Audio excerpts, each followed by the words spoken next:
तर बारामतीची सून जनतेचे ऋण फेडेल असं सुनेत्रा पवार यांनी म्हटलंय। आता राज ठाकरे सुद्धा आपल्या सोबत आले असं सुनेत्रा पवार यांनी म्हटलं आहे। सुनेत्रा पवार यांना मोठ्या मताधिक्यानं निवडून आणू असं शिवतारे यांनी म्हटलंय।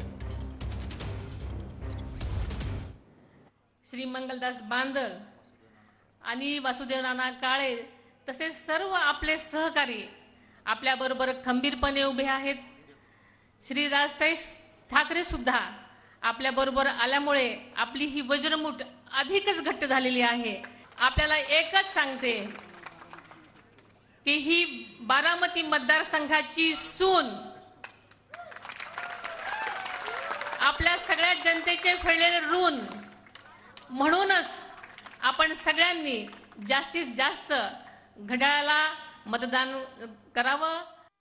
एक कार्यसम्राट अशा प्रकारचं नेतृत्व, एक दिवस रात्र लोकांसाठी झटणारं नेतृत्व आहे। वैयक्तिक वाद असतात, मतभेद असतात, पण मनभेद नाही आणि म्हणून ते सगळे मतभेद सोडून दादांच्या पाठीमागे ताकदीने उभं राहणं हे कर्तव्य मी समजून पुढचं काम आता करतोय। मित्र हो, भावनेच्या आहारी न जाता बूथ सांभाळा।